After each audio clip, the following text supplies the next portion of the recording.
It all started with something that seemed almost insignificant, the kind of neighborhood annoyance most people brush off.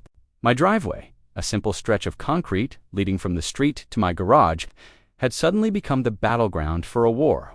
At first, it was just an inconvenience coming home from work to find a car I didn't recognize parked halfway up the drive, blocking my access. It would be a sedan one day, an SUV another.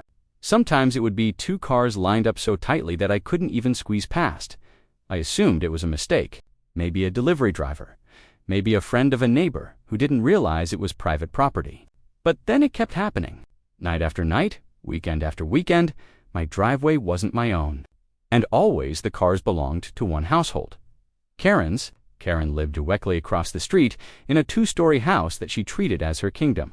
Her yard was pristine, trimmed weekly by landscapers, with flower beds that looked like they had been arranged by a magazine stylist. She thrived on appearances and control. But for all her perfectionist tendencies, her house had one glaring flaw: it had almost no driveway of its own. A narrow strip of concrete, barely long enough for a compact car, was all she had. For years it hadn't mattered.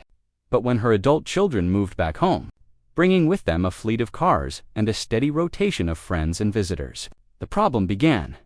Instead of asking politely or seeking a solution, Karen simply decided that my driveway was fair game. She treated it as an overflow lot for her household, sending her guests to park there as though she had authority over my property.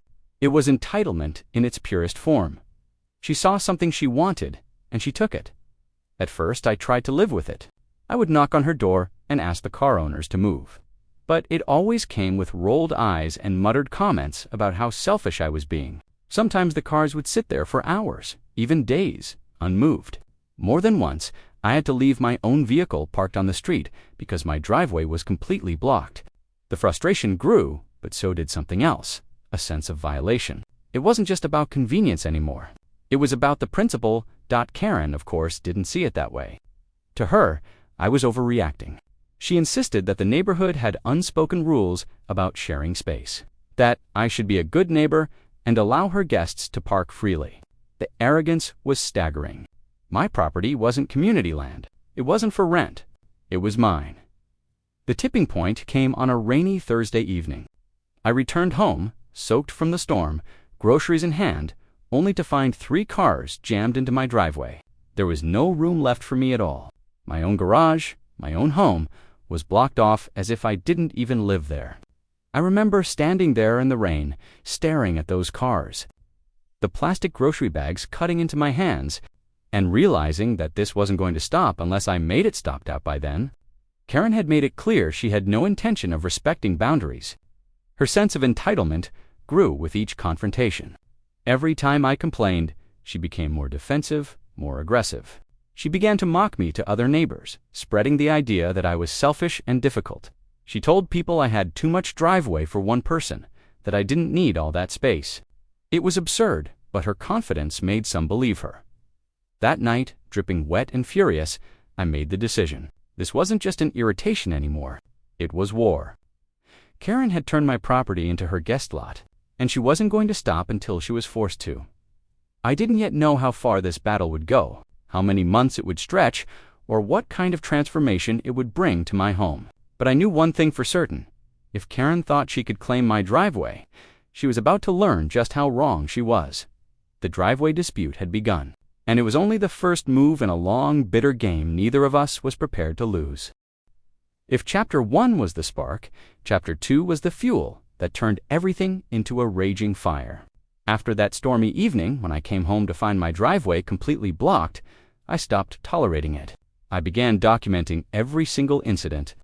Photos of license plates, timestamps, even videos of me being unable to access my garage. I knew I would need evidence because people like Karen never admit to being wrong. At first, I tried subtle deterrence. I placed cones at the foot of my driveway, hoping that the simple physical barrier would keep her guests away. It worked for about a week until I came home one day to find the cones tossed aside and a minivan sprawled across my concrete like it owned the place. The message was clear. Karen didn't see these as boundaries, but as challenges. Her behavior grew bolder. She began to speak about my driveway as if it were a community resource, something she had the right to assign to her visitors. I overheard her telling her daughter's boyfriend, "Oh, just use his driveway. He doesn't mind." It was infuriating, because not only did I mind, but I had made it crystal clear that I minded. The neighborhood began to divide. Some sympathized with me, understanding that property lines existed for a reason, but others, those who had bought into Karen's charisma and her carefully crafted image of a perfect neighbor, started parroting her arguments. They whispered about how I had more than enough space and how I was being stingy. It was astonishing how icily people could justify trespassing when it wasn't their property at stake. Karen, emboldened by her little circle of supporters, began pushing further. It wasn't just cars anymore. Guests would walk across my lawn as if it were a public sidewalk. One evening, I looked outside and saw one of her visitors, setting up a folding chair at the edge of my driveway while waiting for someone else to arrive. My home had become an extension of hers, without my consent. The stress built steadily. Every time I left home, I wondered what I'd come back to. Would I be blocked in? Would I have to knock on her door again and endure the smirk? The eye roll? The thinly veiled accusations that I was the unreasonable one? It was exhausting, but I refused to back down. So I escalated. I called the police not once, but multiple times. Each time they came out, took down the license plates, and told the drivers to move. But they also gave me the same weary line. It was a civil issue, something I'd need to resolve through the courts. In other words, the law was technically on my side, but practically, enforcement was weak. Karen knew it too. Every time her guests were asked to move, they would laugh it off, drive away, and return the next day as if nothing happened. Then came the pettiness. Karen began to deliberately antagonize me. One morning, I found a handwritten note on my windshield that read, "Driveways are for neighbors, to learn to share, another time." She lined up her garbage bins just inches from the edge of my driveway, making it impossible to back out without hitting them. When I confronted her, she shrugged it off as accidents or misunderstandings. But I knew better. It was no longer just about it was about power.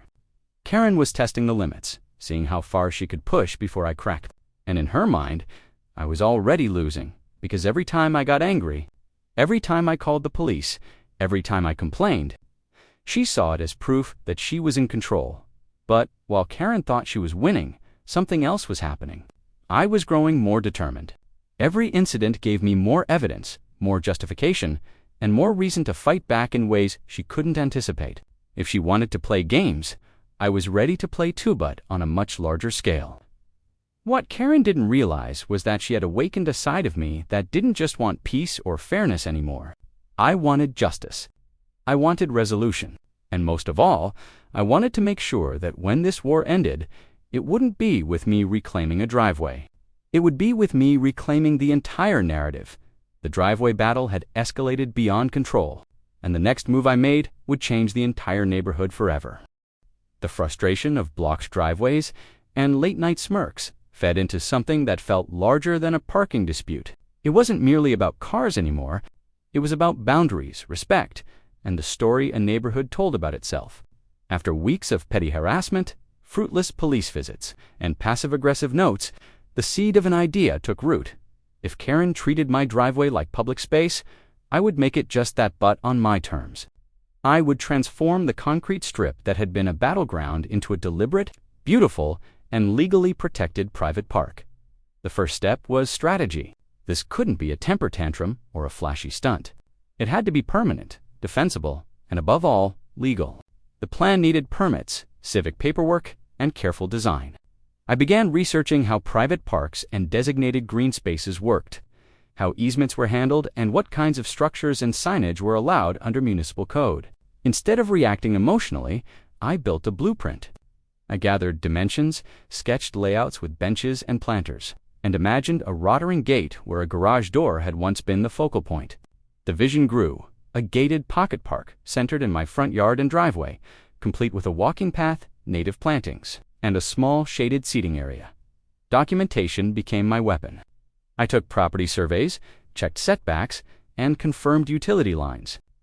I scoured the city's zoning codes and found provisions that allowed small, privately maintained parks and landscaped areas, so long as they didn't obstruct sightlines or public access. I made lists of native shrubs that required little maintenance, permeable pavers to manage runoff, and low-profile lighting that wouldn't trigger nuisance complaints.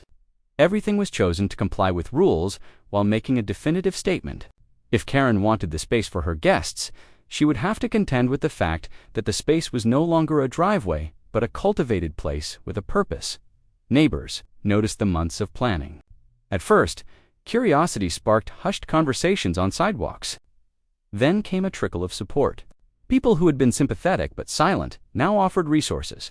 A retired landscaper with suggestions about hardy shrubs, a carpenter willing to build a low fence for a discount, and an elderly couple who loved the idea of a communal bench where they could watch grandchildren play.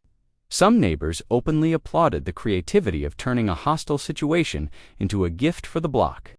Others remained skeptical, concerned about unintended consequences. But momentum had shifted. What had started as a personal defense now had communal echoes. Securing permits became a careful dance. I drafted applications for a small change of use on my property, submitting designs that framed the project as an aesthetic and ecological improvement. The city clerks were polite and professional, and while bureaucracy moved slowly, the paperwork steadily advanced. There were inspections to schedule, soil reports to consider, and a requirement to show that the new layout would not hamper emergency vehicle access or violate sightline rules at the curb. Every box checked made the final result harder for an adversary to contest. Meanwhile, I took steps to document Karen's continuing behavior. Photographs of her guests, timestamps of blocked exits, and a log of incidents piled up in labeled folders. This wasn't spite. It was preparation. If the transformation provoked more confrontation, I needed clarity on who had crossed what boundaries and when. The documentation also served another purpose. When neighbors asked why I'd make such a radical change, I could explain the history succinctly and without anger. The narrative shifted from petty squabble to deliberate revitalization. Design choices were both practical and symbolic. Rather than a stark gate that screamed exclusion, I opted for ornate fencing that read as welcoming but firm. Retired gates with a small pedestrian entrance signaled a public amenity on private land, a deliberate paradox that turned entitlement into invitation on controlled terms. Planters framed the entry. A flowering dogwood anchored the small lawn. A circular bench created a communal center.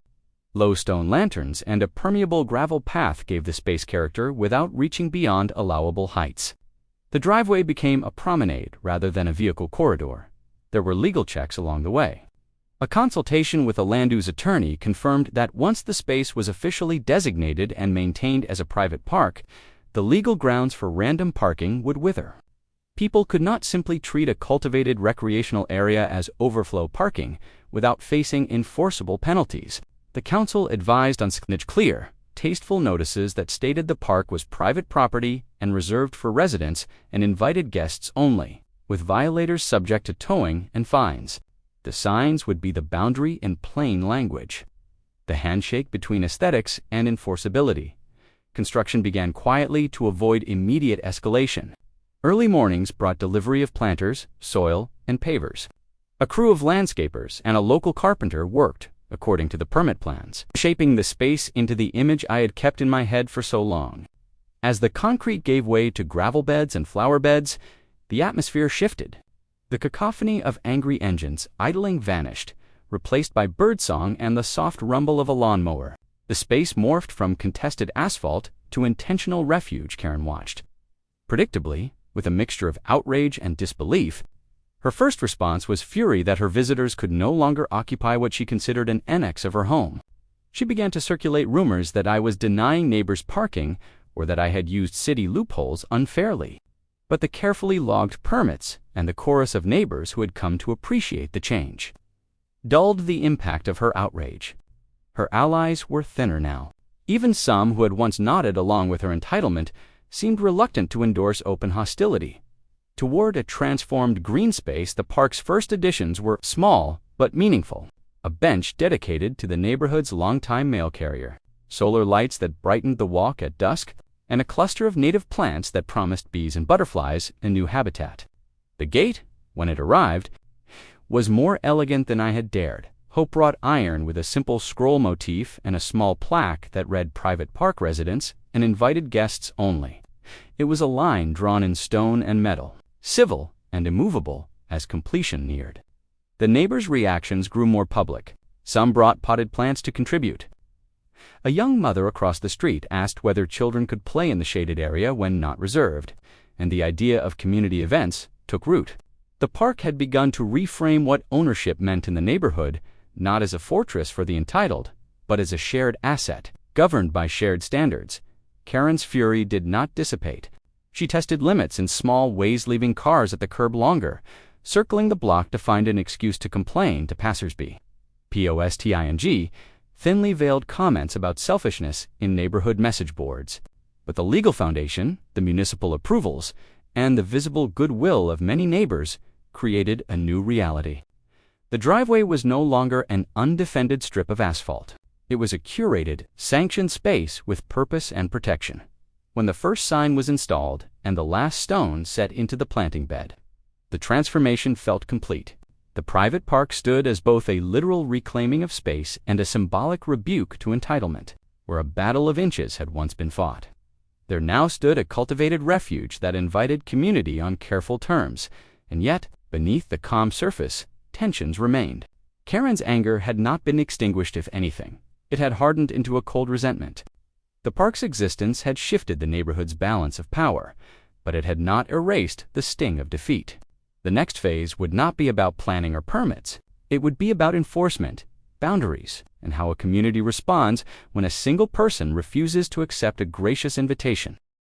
The private park was barely finished when the first real test came. The retiring gate gleamed in the afternoon sun. The flower beds had just begun to root, and the circular bench stood proudly at the center. It was a quiet victory until Karen decided to make her move. For weeks, she had fumed. The driveway she once commandeered was now a space she could no longer touch.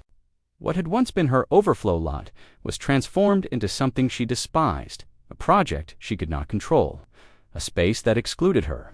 Her pride was wounded, and with that wound came retaliation. The first attempt was subtle. One of her guests parked directly in front of the gate, their bumper nearly kissing the iron bars. It wasn't technically trespassing, but it was deliberate obstruction. It sent a message. You may have blocked me from your driveway, but I can still make this difficult. I documented it, took photos, and had the car ticketed under local ordinances for obstructing access. Karen pretended it was a mistake, but we both knew better. Then came the campaign of whispers. Karen told anyone who would listen that I had turned the neighborhood into a gated community without permission. She accused me of trying to monetize the park, spreading rumors that I planned to charge neighbors to use it. The lies reached the neighborhood message board, where threads of debate sprang up overnight. Some neighbors defended me, citing the city permits and pointing to the beauty of the new space. Others, more easily swayed by Karen's charisma, muttered about elitism and selfishness. It wasn't enough for Karen to dislike what I had built. She wanted everyone else to dislike it too. The tension finally boiled over one weekend. Karen hosted a party, her driveway overflowing as usual, cars lined up and down the street. Her guests, emboldened by alcohol and her whispered encouragement, began congregating near the park's gate. They leaned against the fence, tossed cigarette butts into the flower beds, and one even rattled the lock as if testing it. By the time I looked out my window, the scene resembled a blockade. My private refuge had become the focus of public defiance. The confrontation wasn't loud at first, but it was deliberate. Karen stood at the edge of her yard, arms crossed, her eyes fixed on me as though daring me to act. Her guests laughed, muttered, and one even joked about hopping the fence. The symbolism was impossible to ignore. Karen wasn't just angry at losing access. She wanted to prove that no matter what I built, she still held power. But I had anticipated this. The permits were in place, the signage clear, and the law on my side. I called local authorities, calmly explained the obstruction, and within half an hour, patrol cars arrived. Officers dispersed the group, issued citations to the worst offenders, and warned Karen about incitement. Watching her face in that moment flushed with fury, her carefully curated control slipping in front of her own guests was the clearest sign yet that the tide had turned. But the confrontation didn't end there. Karen escalated in quieter, more insidious ways. She lodged complaints with the city, claiming the park created traffic hazards, that the lights were nuisance lighting, that the plantings were attracting pests. Inspectors came, looked, and left, each time with no findings, because everything had been done legally and deliberately. Every failed complaint chipped away at her credibility, but her persistence made it clear. She wasn't just fighting a park. She was fighting the idea that she had lost control. The neighborhood watched closely. Some were entertained, some annoyed, but all of them knew that this was no longer about property. It was a power struggle, a test of willpower. And while the permits protected me from legal attacks, Karen's social influence remained a weapon. Rumors persisted. Neighbors picked sides, and the once quiet street had become divided along invisible lines. Still, the park stood. The gate remained locked, the benches intact, the flower beds thriving. Children came with their parents to admire the blooms. Neighbors stopped to chat in front of it, and slowly, the park began to take root in the community's imagination. It wasn't just a driveway anymore, it was a statement. Karen hated that most of all. She had wanted to prove I was selfish, but the park was proof of the opposite. Where she had demanded entitlement, I had created something beautiful. Where she had claimed rights she didn't have, I had exercised responsibility in a way she never could. The battle was far from over, but the scales were tipping. Karen could rattle the gate, spread her rumors, and hurl her accusations, but the reality was immovable. The driveway was gone. The park was here to stay, and soon, Karen's obsession with reclaiming what she had lost would drive her to make a mistake so reckless, so desperate, that it would unravel everything she had left. The weeks after the confrontation were tense, but manageable. The park was flourishing. Neighborhood families quietly admired it, and the city inspectors, exhausted by Karen's endless complaints, had started to roll their eyes whenever her name appeared on a case report. But what no one realized, not even I, was that Karen's patience had run out. The night it happened was ordinary at first. A mild summer evening, the street quiet, except for the chirping of crickets. I had just finished watering the flower beds earlier in the day. The soil still damp and dark, the roses fragrant under the glow of the solar lamps. The gate was locked as always, the benches neatly arranged. It was a picture of peace, and then chaos. Somewhere after midnight, the first sound reached me, a metallic screech, sharp and violent, as though iron was being forced where it didn't want to move. Then came a dull thud, followed by hushed voices. When I looked out the window, my stomach dropped. Karen was there. Not just Karen, but two of her ever-loyal guests. They were prying at the gate with what looked like a crowbar, struggling to wedge it open. Her hair was tied back, her face set in a look of grim determination. It wasn't teenagers or vandals. This time it was her. Fully aware of what she was doing, caught in the act of trying to break into property that no longer belonged to her. The scene was surreal. Months of petty complaints, whispered rumors, and passive-aggressive notes had escalated into this: a grown woman clawing at wrought iron in the dead of night, desperate to reassert a power she no longer had. The so-called queen of the neighborhood reduced to a trespasser. Not directly. Instead, I picked up the phone and called the police. By the time the patrol cars arrived, Karen and her companions had managed to bend one of the bars slightly, but the gates still held. They froze in the flashing blue and red lights, the crowbar clattering to the pavement. The look on Karen's face when the officers stepped out of the cruiser said everything: shock, humiliation, and the dawning realization that she had gone too far. The officers were not amused. Trespassing, attempted property damage, disturbing the peace, it was all there, plain as day. Karen tried to argue, to spin her usual narrative of rights and community access. But the words sounded empty against the backdrop of a broken lock and her own fingerprints on the crowbar. Her guests scattered excuses, but the damage was done. Citations were issued, a report was filed, and the once untouchable Karen was escorted back to her home like a child caught red-handed. The next morning, the neighborhood buzzed with gossip. No amount of rumor spinning could hide what had happened. Everyone had seen the flashing lights. Everyone had heard the shouting. Screenshots from the police blotter circulated in group chats, and the story took on a life of its own. Karen had gone from self-proclaimed enforcer of the rules to the biggest rule-breaker of them all. Her credibility shattered overnight. The HOA, embarrassed by her actions, distanced themselves quickly, insisting she had acted on her own. Neighbors who once backed her stopped returning her calls. For the first time in years, Karen wasn't feared, she was pitied, even mocked, but while the neighborhood laughed and whispered. I couldn't shake the seriousness of what had almost happened. If Karen had succeeded in forcing open the gate, what would she have done? Let her guests park there? Tear down the benches? Rip out the flowers? The thought lingered, a reminder that some people, when stripped of control, will do anything to claw it back. The park stood untouched, but the scar of the bent gate was a symbol of her desperation. I had it repaired within days, reinforcing the metal so tightly that no tool could bend it again. And this time, I added cameras, quiet, discreet, but impossible to miss once you knew they were there. Karen had crossed a line she couldn't uncross. She had gone from antagonist to criminal in one reckless night. And though she retreated into silence in the days that followed, I knew this wasn't over, because people like Karen never truly accept defeat. They linger, they plot, and they wait for the next chance to strike back. The only question was, what form would her revenge take next? In the weeks following her late-night stunt with the crowbar, Karen was quieter than anyone had ever seen her. For a woman who once thrived on control, gossip, and confrontation, the silence was eerie. Neighbors whispered that the police citation had humbled her, that the public humiliation had broken the ironclad confidence. She once carried like a crown, but silence didn't mean surrender. Not for Karen. The last card she had left to play was the courtroom. She filed a lawsuit, thin, desperate, and packed with the same nonsense arguments she had been spewing for months.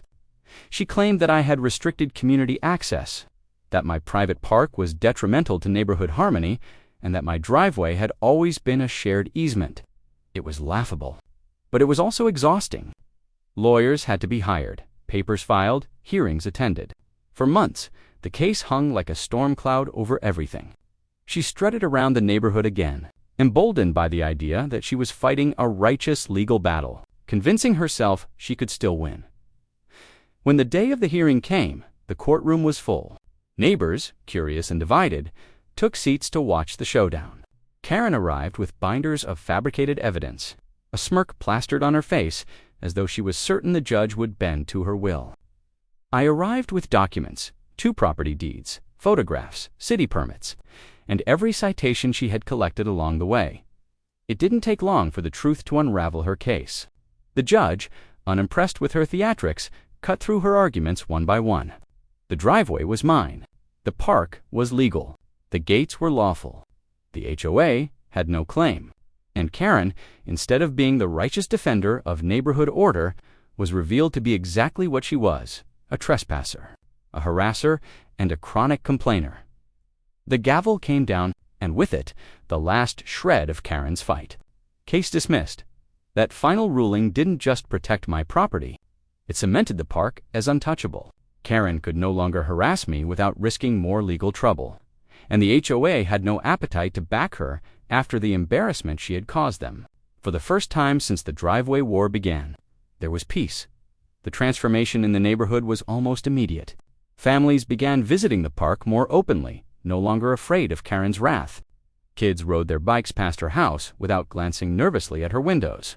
Even the neighbors who once supported her started enjoying the space, sitting on the benches, watching the flowers bloom, and quietly admitting they had been wrong. As for Karen, she retreated into her home. The once pristine yard grew untidy, her flower beds unkempt, the edges of her perfect little kingdom fraying. She no longer shouted across lawns, no longer scribbled notes on paper, no longer banged on doors demanding compliance. It was as if the fight had drained something out of her, leaving only a shadow of the tyrant who once ruled the street. My park stood tall, not just as a wall against her entitlement, but as a reminder that sometimes the best revenge isn't loud or cruel, it's permanent. Every rose bush, every stone path, every child's laughter that echoed inside those gates was proof that her attempts to control me had failed. What began as a stolen driveway ended as a sanctuary. Neighbors began to call it by a name: the driveway park. It stuck, and slowly it became part of the neighborhood's identity. Something people pointed out proudly to visitors. An odd but beloved story of resilience and triumph. It was peace reclaimed. No more blocked cars. No more late-night arguments. No more battles over what was mine. Just the quiet satisfaction of knowing that I had taken something ugly a war with a Karen and, turned it into something beautiful. I thought of that first rainy night when I stood with groceries in my hand, staring at cars that didn't belong in my driveway. I remembered the anger, the frustration, the helplessness, and then I looked at the park around me, the benches, the flowers, the laughter, and I smiled because in the end, I hadn't just won. I had built something lasting, something Karen could never take away. The war was over, and the park was mine forever.